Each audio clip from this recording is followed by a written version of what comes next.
Hello, welcome back to another video. This will be the first video I filmed in my dorm, and it feels a lot different than normal, but I'm posted up, get it? And finally gonna record another video. And today we're gonna look at the top photos from the 2021 Wildlife Photography of the Year competition. Let's get into it.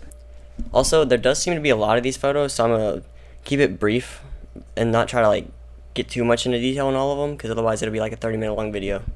So this first photo we have is a lot of shrimp, and they're all rise to the top of the ocean with like a boat in the very far back. And I think this picture looks pretty solid just because of the kind of the blue gradient throughout it. Like you have a ton of different shades of blue, and also the boat in the background just adds a little bit of like differency to it. And then the horizon line mixed with like the clouds and the blue on the top, I think just leads really well to this image. And yeah. Let's move on. So this is Gabe from editing, and I just want to pop in and say something about this photo that I somehow missed from the previous one. But I also think what does good for it is just like how many dead fish there are, like the scale of it really brings an emotion of sadness. Alright, so this next one is going to be a lot of these wild cats, and they're in like a muddy river or whatever. And I think this photo looks good, and it's one of the leading photos because animals are definitely sticking out of the muddy water, even though they all have a similar color. But it kind of even looks like they're smiling to an extent, which they, they're actually like struggling to swim, and that just does, like similar to the other one, just brings you that emotion of sadness. And looking back, I don't know why I said they were smiling, because that doesn't look like smiles. They all just look like they're struggling. So I just want to pop in and say those two things. Back to the video. So this next photo we have is like a bat who seems to have been injured and whatnot, and someone has their hand over the bat, and I believe trying to like rehabilitate him or something. And obviously what does well for this image is just the story being told in the image. Like you can tell that the bat had been hurt or whatnot, and then the person is taking care of it and trying to nurse it back to health. And it even has like a little baby blanket type thing underneath it. And I just think the story being told and like the colors and like the focus and everything just does really well for it. So next up we have this photo of a butterfly, and I don't really know how they took this photo since the background is completely black other than the butterfly and the sunflower, and then in the background there's just a bunch of other blurry sunflowers. And the butterfly seems to be like black and white a little bit, which I think does really well for it because obviously because of its focus, it drives your attention right to it. And it being off to the left instead of like in the dead center just adds for better like framing. The rule of thirds, for example, like you have that left third and then it only goes into a little bit on the center. And I think the yellow and the white of the sunflowers also just does the same thing. Like it draws your attention, and it's super clear. And still don't know how they took this photo, but overall, just a really cool photo in general. So next up, we have this photo of the birds, and this one is really cool in my opinion because of the green on the left side of the image, and then on the right side, there's just that tree bark with all those baby birds sticking their head out of the trunk. And overall, like I said on the prior one, I think the rule of thirds does really good for this image because the left side, it's all like blurry green. Middle, you have the birds and all that. And the bird is so crisp and in focus that it just captures your eye.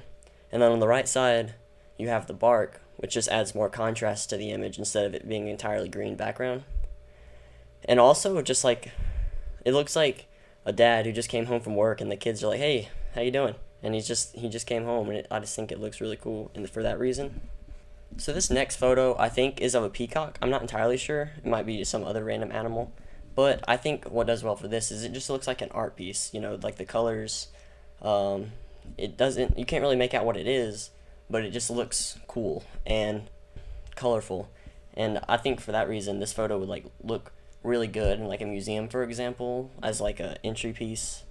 And it just looks more like fine art, and like it looks like a painting even though it was of an animal. If you do know what animal that is, comment in the comments because I'm curious. But overall, just like cool colors for that. So this next photo is of a bug. It looks like it's about to bite into human skin, and I think that, I mean, this photo is like really crisp in the center, and the bug is almost perfectly centered from what I can tell. And just the colors, like normally you don't see the colors of bugs that small, like insects and whatnot. So it's just really interesting and cool to see like the green and the blue and the purple of the insect, and then At the bottom, you can just see like the skin a little bit, so you think you know what's about to happen, but you don't know for sure. And then the gray background just does really well to create like contrast, because the only thing you can really focus on is the bug, and overall I think that's what makes this image a good one. Alright, so this next photo, you have these what I think are eagles, and completely blue background besides that little bug, which I like to think they're fighting over the bug, which because that would add to the comedy of the image. But just the blue background and like the whiteness of the birds and how crisp they are in focus, and it looks like they're fighting over something. We don't really know what, but it's just super cool contrast.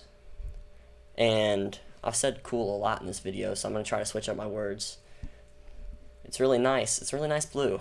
And the contrast just leads well for it. And then you don't really know what's happening, but you can kind of just make up a story in your own head, and I think that's what makes this image a good one.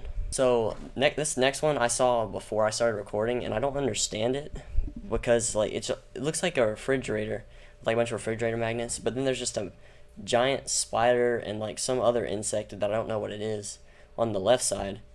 And I don't know if like someone who keeps those as pets or something like put them on the side of their fridge. Guys, I mean, it's a cool picture. It just, I don't understand how it happened.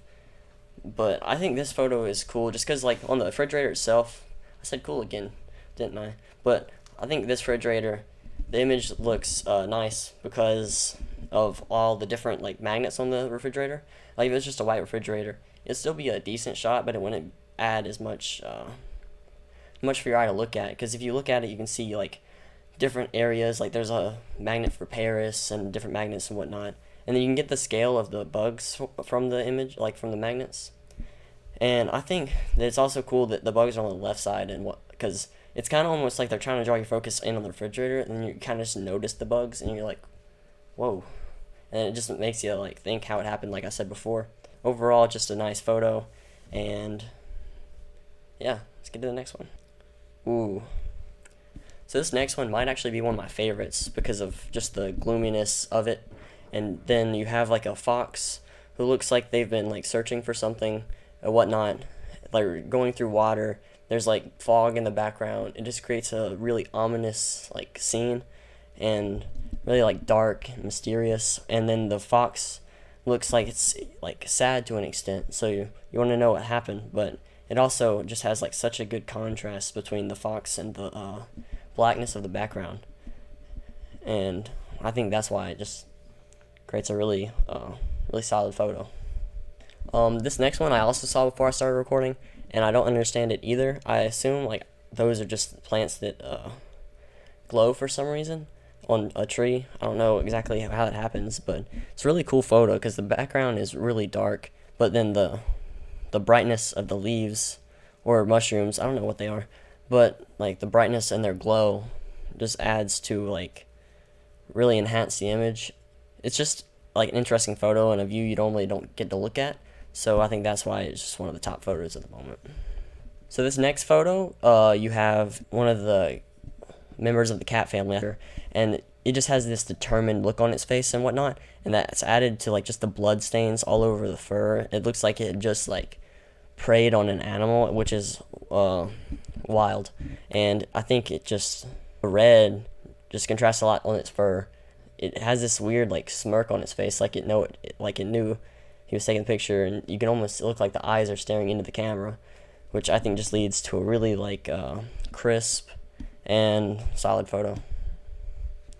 Alright, this next one is another underwater photo, which I always respect people who can do that because it's really hard. I've never tried it, but I assume it's really hard. But I think these are shrimp, or not, they're not shrimp, I don't know what they are, but it's just similar to my video from the Comedy Wildlife Photography Awards, which you can watch in the upper left or right hand corner, and it's similar to that in just the obviously the blue of the ocean, and then you have all these little creatures swimming around, and there's a lot for your eye to be drawn to.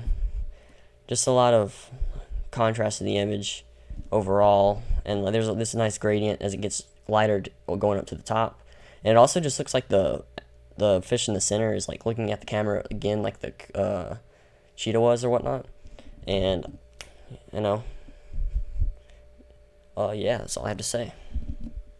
So this next photo, probably also one of my favorites because of it has that kind of these halves, and the top half is just like buildings and it's really dense, like an urban area, and then there's like a street and I think what looks like a creek, and then all of a sudden it's just like trees and a sea of green, which I think is really cool, kind of dividing what like humans have taken over and then where like all the animals reside. You can kind of like see this cool texture in the trees and the leaves looking down from the top, and in the buildings themselves it just makes it look more dense looking top down instead of if, for example, it was at an angle. But overall, I think the quadrants of the image just have a cool collide with each other, and it just looks like a good photo. Alright, so this next one looks like it was shot from someone's like bed as they woke up, which I think is really funny because you just look out the door and then there's a wild member of the cat family looking right back at you, and it looks like it just froze in place as soon as it saw the person, which obviously it would because the photo was being taken, but it also just seems like it lingered there for a little bit. And then you can tell it's from like a lower income country because of how the hay is on the ground and like just the format of the buildings and all that. But also like just creates a really cool area to look through, having those two columns on the side and then also just the barrel on the ground with the hay being spread across. It just kind of shoots your eye down the middle, and then also the cheetah or whatever animal it is. I know it's not a cheetah, but it's right in front of like a green door, which just adds to the contrast and just makes it focused more and like crisper to look at. And overall, just a funny photo. Like not for the person taking it, I assume, but for us looking on, just imagine that someone had woken up and taken that right from their bed. It's kind of funny to me. It's probably not what happened, but anyway, let's move on. Oh my God. Okay, so I don't exactly know what's going on in this image, but I believe it is a snake who just wrapped itself around some type of gecko or some type of animal, and it's trying to like eat it. Although I'm not entirely sure because it's just a lot happening, but also just similar to the other ones, they are just so crisp and the background is just so like blurry and mushed together kind of that it just adds like that's the only thing you can look at, and then you just look for that. And then I guess it's hanging from a tree or something, but you also don't know where the snake is hanging from, so it's like they're almost falling from the sky. The animal that the snake is trying to eat, which I assume is gecko, is like has that really cool like red dots and then the light blue, which I don't really know what animal that is still, but overall it just shows like the primal nature of animals and what happens when, for example, they need to eat, they kill them. I don't really know what I'm talking about, but that was the last image, and these images are cool to go through and back look at. It was very nice to start filming another video. Yeah, if you have any ideas of what other photo competitions I should check out, comment down below, like the video, subscribe if you're new around here. I'd really appreciate it. And until next time, see y'all.